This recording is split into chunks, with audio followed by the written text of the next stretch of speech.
Hi ಎಲ್ಲರಿಗೂ ನಮಸ್ಕಾರ. Welcome back to my Saroshri YouTube channel. ಸ್ನೇಹಿತರೆ, ಎಲ್ಲರೂ ಹೇಗಿದ್ದೀರಾ? ನಾನು ಚೆನ್ನಾಗಿದ್ದೀನಿ, ನೀವು ಚೆನ್ನಾಗಿದ್ದೀರಾ ಅಂತ ನೆನೆಸ್ಕೊತೀನಿ. ಹಾಗೆ ಈ ದಿನ ನಾನು ನಿಮ್ಮ ಜೊತೆ ಆಮ್ಲೆಟ್ ಮಾಡೋದನ್ನು ಶೇರ್ ಮಾಡ್ತಾಯಿದ್ದೀನಿ. ಆಮ್ಲೆಟ್ನ ಸಾಮಾನ್ಯವಾಗಿ ಎಲ್ಲರ ಮನೆಯಲ್ಲೂ ಮಾಡೇ ಮಾಡ್ತೀರಾ, ನಾನು ಕೂಡ ಮಾಡ್ತೀನಿ. ಆದರೆ ನಾನು ಇವತ್ತು ಬೇರೆ ಥರನೇ ಮಾಡ್ತಾಯಿದ್ದೀನಿ. ಅದರಿಂದ ಇದನ್ನು ನಾನು ನಿಮ್ಮ ಜೊತೆ ಶೇರ್ ಮಾಡಬೇಕು ಅಂದ್ಕೊಂಡಿದ್ದೀನಿ. ಬನ್ನಿ ಸ್ನೇಹಿತರೆ, ಯಾವ ಥರ ಮಾಡ್ತೀನಿ ಅಂತ ನಾನು ಈಗ ಎಕ್ಸ್ಪ್ಲೇನ್ ಮಾಡ್ತೀನಿ. 4 ಮೊಟ್ಟೆನ ಈಗ ಒಡೆದು ಅದನ್ನ ಒಂದು ಲೋಟಕ್ಕೆ ತುಂಬಿದ್ರೆ ಎಷ್ಟಾಗುತ್ತೋ ಅಷ್ಟು ಈರುಳ್ಳಿನ ಸಮ ಪ್ರಮಾಣದಲ್ಲಿ ತೊಗೊಂಡಿದ್ದೀನಿ. ಕೊತ್ತಂಬರಿ ಸೊಪ್ಪು ಸಹ ಅಷ್ಟೇ ಜಾಸ್ತಿ ಹಾಕ್ಕೊಂಡಿದ್ದೀನಿ.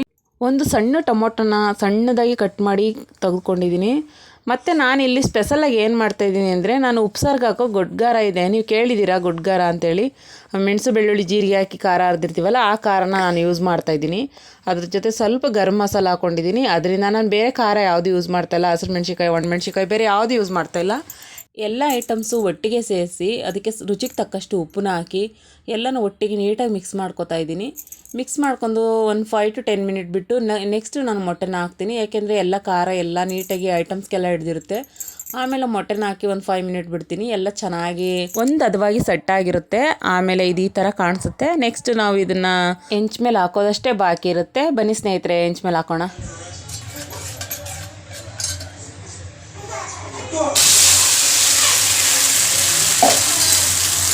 ಇದು ತವದ ಮೇಲೆ ಹಾಕೋದು ಮತ್ತು ಸುಡೋದು ಇದರಲ್ಲಿ ಯಾವುದೇ ಚೇಂಜಸ್ ಇಲ್ಲ. ನಾರ್ಮಲಿ ಎಲ್ಲರೂ ಹೇಗೆ ಮಾಡ್ತಿರೋ ಅದೇ ಥರ ಮಾಡ್ತಾಯಿದ್ದೀನಿ. ಹಸಿರು ಮೆಣಸಿಕಾಯಿ ಮತ್ತು ಒಣಮೆಣ್ಸಿಕಾಯಿ ಈ ಥರ ಎಲ್ಲ ಮೆಣಸಿಕಾಯಿ ಹೆಚ್ಚಿ ಹಾಕೋದ್ರಿಂದ ಅದು ತಿನ್ನುವಾಗ ಬಾಯಿ ಸಿಗುತ್ತೆ, ಮಗುನೂ ತಿನ್ನುತ್ತಲ್ಲ, ಅದರಿಂದ ನಾನು ಈ ಥರ ಮಾಡಿದ್ದೀನಿ. ಗೊಡ್ಗಾರ ಅಂದರೆ ನಾನು ಸ್ವಲ್ಪ ಹಾಕ್ಕೊಂಡಿದ್ದೀನಿ. ನನಗೆ ಎಷ್ಟು ಬೇಕು ಅಷ್ಟು ಮಾತ್ರ. ಬೇಕು ಅಂದರೆ ಜಾಸ್ತಿನೂ ಹಾಕೋಬೋದು. ತುಂಬ ಸ್ಪೈಸಿಯಾಗಿರುತ್ತೆ, ಸಖತ್ತಾಗಿರುತ್ತೆ ತಿನ್ನೋಕ್ಕೆ. ನಾನ್ ವೆಜ್ಜಿಗೆ ಮತ್ತು ಯಾವುದಕ್ಕೆ ಆಗಲಿ ಖಾರ ಸ್ವಲ್ಪ ಮುಂದೆ ಇದ್ರೇ ಟೇಸ್ಟ್ ಚೆನ್ನಾಗಿರುತ್ತೆ. ಈಗ ಸಾಮಾನ್ಯವಾಗಿ ಚಳಿಗಾಲದಲ್ಲಿ ಎಲ್ಲರಿಗೂ ಖಾರನೇ ತಿನ್ನಬೇಕು ಅನಿಸುತ್ತೆ. ಎಲ್ಲ ಖಾರ ತಿಂದೇ ಇದ್ದರೂ ಸಹ ಚಳಿಗಾಲದಲ್ಲಿ ಖಾರ ತಿನ್ನೋಕ್ಕೆ ಇಷ್ಟಪಡ್ತಾರೆ. ಈ ಥರ ಮಾಡೋದ್ರಿಂದ ನಾವು ಎಲ್ಲರೂ ಇಷ್ಟಪಟ್ಟು ತಿಂತಾರೆ ಸ್ನೇಹಿತರೆ. ನೀವು ಒಂದು ಸಲ ಮನೇಲಿ ಟ್ರೈ ಮಾಡಿ. ನಾವು ಡೈಲಿ ಒಂದೇ ಥರ ಮಾಡೋದಕ್ಕಿಂತ ಈ ಥರ ವಿಭಿನ್ನವಾಗಿ ಏನಾದರೂ ಮಾಡೋದ್ರಿಂದ ಮನೇಲಿ ಅದೊಂಥರ ಟೇಸ್ಟ್ ಚೆನ್ನಾಗಿರುತ್ತೆ ಅಂತ ಅನಿಸೋದು. ಅದಕ್ಕೆ ನಾನು ಇದೊಂದು ಸಲ ಈ ಥರ ಟ್ರೈ ಮಾಡಿದ್ದೀನಿ. ತುಂಬ ಚೆನ್ನಾಗಿ ಬಂತು. ಇದು ಟೇಸ್ಟಿಯಾಗೂ ಸಹ ಇತ್ತು. ನನಗೆ ತುಂಬ ಇಷ್ಟ ಆಯಿತು. ನಮ್ಮ ಮನೇಲಿ ಅಷ್ಟೇ ತುಂಬ ಇಷ್ಟಪಟ್ಟು ತಿಂದರು. ನಿಮಗೂ ಇಷ್ಟ ಆಗುತ್ತೆ, ನಿಮ್ಮ ಮನೇಲೂ ಮಕ್ಕಳು ಮಾಡಿಕೊಡಿ. ಈ ಥರ ಏನಾದರೂ ನಾನು ವಿಭಿನ್ನವಾಗಿ ಅಡುಗೆ ಟ್ರೈ ಮಾಡಿದ್ರೆ ನಾನು ನಿಮ್ಮ ಜೊತೆ ಶೇರ್ ಮಾಡ್ತೀನಿ. ನನ್ನ ಚಾನಲ್ನ ನೋಡ್ತಾ ಇರಿ, ಸಪೋರ್ಟ್ ಮಾಡಿ. ಹಾಗೆ ನನ್ನ ಚಾನಲ್ಗೆ ಹೊಸಬ್ರು ಯಾರಾದರೂ ಇದ್ದರೆ ಸಬ್ಸ್ಕ್ರೈಬ್ ಮಾಡ್ಕೊಂಡು ನೋಡಿ. ಬೆಲ್ಲೈಕನ್ ಒತ್ತಿ, ನೋಟಿಫಿಕೇಷನ್ ಬರುತ್ತೆ. ಇದರಿಂದ ಎಲ್ಲರಿಗಿಂತ ಮುಂಚಿತವಾಗಿ ವಿಡಿಯೋನ ನೀವೇ ನೋಡ್ಬೋದು.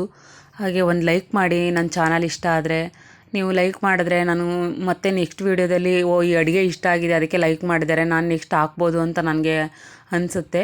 ನೀವು ಹಾಕಿಲ್ಲ ಅಂದರೂ ನಾನು ಹಾಕ್ತೀನಿ ವೀಡಿಯೋಸ್ನ. ಆದರೂ ನೀವು ಒಂದು ಲೈಕ್ ಮಾಡಿದ್ರೆ ನಮಗೆ ಮೋಟಿವೇಶನ್ ಸಿಕ್ಕಿದಂಗೆ ಆಗುತ್ತೆ. ಅದಕ್ಕೆ ನಾನು ಒಂದು ಲೈಕ್ನ ಎಕ್ಸ್ಪೆಕ್ಟ್ ಮಾಡ್ತೀನಿ. ಸ್ನೇಹಿತರೆ, ನೀವು ನನ್ನ ಚಾನಲ್ನ ನೋಡ್ತಾ ಇರಿ. ಹೀಗೆ ಹೆಲ್ತ್ ಬಗ್ಗೆ ತುಂಬ ಬೆನಿಫಿಟ್ ಆಗೋವಂಥ ನಾನು ಮಾಹಿತಿನ ಕೊಡ್ತಾ ಇರ್ತೀನಿ. ಅದು ಬಂಜೆತನದ ಬಗ್ಗೆ ಆಗ್ಬೋದು, PCOD ಬಗ್ಗೆ ಆಗಿರ್ಬೋದು. ನನಗೆ ಅನುಭವಕ್ಕೆ ಬಂದಂಥ ಎಲ್ಲದ್ರ ಬಗ್ಗೆನೂ ನಾನು ವೀಡಿಯೋಸ್ ಮಾಡಿ ಹಾಕ್ತಾಯಿರ್ತೀನಿ ಸ್ನೇಹಿತರೆ. ನಾನು ಯಾವುದೇ ಫೇಕ್ ವಿಡಿಯೋ ಇಲ್ಲ ಬೇರೆಯವ್ರನ್ನ ಕಂಟೆಂಟ್ನ ನಾನು ಎತ್ಕೊಬಂದು ಅದನ್ನು ನಾನು ಕಾಪಿ ಮಾಡಿ ಅದೆಲ್ಲ ನಾನು ಹಾಕೋಕೆ ಹೋಗಲ್ಲ. ನನ್ನ ವಿಡಿಯೋ ಎಷ್ಟಿದೆ ಅದನ್ನು ನಾನು ನಿಮ್ಮ ಹತ್ರ ಶೇರ್ ಮಾಡ್ತೀನಿ. ಅದು ನಿಜವಾಗ್ಲೂ ನಿಮಗೆ ಇಷ್ಟ ಆಗುತ್ತೆ ಅಂತ ನಾನು ಭಾವಿಸ್ತೀನಿ. ನಿಮ್ಮ ಜೊತೆ ಮಾತಾಡ್ಕೊಂಡು ನಾನು 3-4 ಆಮ್ಲೆಟ್ ಮಾಡೇ ಬಿಟ್ಟಿದ್ದೀನಿ. ಮಧ್ಯೆ ಬಂದು ವೈಭವ್ ಡಿಸ್ಟರ್ಬ್ ಮಾಡ್ತಾಯಿದ್ದ ನನ್ನ ಮಗ, ಆದರೂ ಬಿಟ್ಟಿಲ್ಲ. ನಾನು ಏನು ಮಾಡಬೇಕು ಅಂತ ಇದ್ದೆ ಹಂಗೆ ಮಾಡಿದ್ದೀನಿ. ಈಗ ಚೆನ್ನಾಗಿ ಬಂದಿದೆ ಸ್ನೇಹಿತರೆ. ತುಂಬ ಬೇಯಿಸ್ಬಿಟ್ಟು ಆಮೇಲೆ ತಿರುಗ್ಸೋಕೆ ಹೋದರೆ ಹಿಂದೆಗಡೆ ಬ್ಲಾಕ್ ಆಗಿಬಿಟ್ಟಿರುತ್ತೆ. ಇಷ್ಟು ಈ ಹದದಲ್ಲಿ ಬೆಂದಿದ್ರೆ ಸಾಕು. ಈ ಹದದಲ್ಲಿ ಬೆಂದಿದ್ರೆ ತಿನ್ನೋಕ್ಕೂ ಚೆನ್ನಾಗಿರುತ್ತೆ. ಅಷ್ಟು ಬೆಂದಿರುತ್ತೆ ಒಳಗಡೆ ಎಲ್ಲ ನೀಟಾಗಿ. ಅದು ಯಾವುದೇ ಆಮ್ಲೆಟ್ ಹಾಕೋಕೆ ಹೋದ್ರೂ ಅಷ್ಟೇ, ಫಸ್ಟ್ ಹಾಕುವಾಗ ತೆಳ್ಳಗಿರುತ್ತೆ, ಅದು ಬೆಂದ ಮೇಲೆ ದಪ್ಪ ಆಗುತ್ತೆ. ಮತ್ತು ಅದು ಸ್ವಲ್ಪ ಆರಿದ್ಮೇಲೆ ಮತ್ತೆ ತೆಳ್ಳಗಾಗಿ ಹೋಗುತ್ತೆ, ಸ್ಲೈಸಿಯಾಗಿರುತ್ತೆ. ಒಂದು ಸೈಡು ಬೆಂದು ತಿರುಗಿಸೋವಾಗ ಇನ್ನೂ ಬೆಂದೇ ಇಲ್ವಲ್ಲ ಅನ್ನೋಂಗೆ ಅನಿಸುತ್ತೆ. ಆದರೆ ಬ್ಲ್ಯಾಕ್ ಆಗಿಬಿಡುತ್ತೆ. ಆ ಥರ ಮಾಡೋಕೆ ಹೋಗಬೇಡಿ. ಸಣ್ಣ ಊರಿನಲ್ಲೇ ಬೇಯಿಸ್ಕೊಳ್ಳಿ, ಚೆನ್ನಾಗಿ ಬಂದಿರುತ್ತೆ.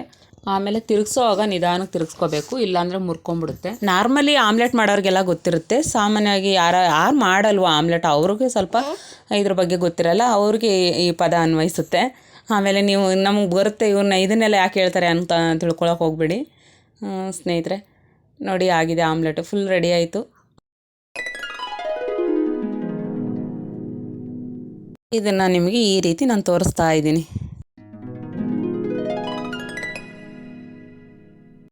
ಪುಟ್ಟದೊಂದು ತಟ್ಟೆಗೆ ಸಣ್ಣದೊಂದು ಮುದ್ದೆ ಇಕ್ಕೊಂಡು ಸಾಂಬಾರು ಹಾಕ್ಕೊಂಡು ಅದ್ರ ಜೊತೆಯಲ್ಲಿ ಒಂದು ಆಮ್ಲೆಟ್ ಹಾಕ್ಕೊಂಡು ಸ್ಲೈಸಿಯಾಗಿ ಕಟ್ ಮಾಡಿರೋ ಈರುಳ್ಳಿ, ಸ್ಲೈಸಿಯಾಗಿ ಕಟ್ ಮಾಡಿರೋ ಟೊಮೊಟೊ, ಸ್ವಲ್ಪ ಕೊತ್ತಂಬರಿ ಸೊಪ್ಪು, ಸೌತೆಕಾಯಿ ಒಂದು ಮಿಸ್ ಆಗಿದೆ, ಎಲ್ಲ ಹಾಕ್ಕೊಂಡು ಊಟ ಮಾಡ್ತಾಯಿದ್ರೆ ಎಷ್ಟು ಚೆನ್ನಾಗಿರುತ್ತೆ. ಕಮೆಂಟ್ ಮಾಡಿ ಸ್ನೇಹಿತರೆ. Thank you for watching.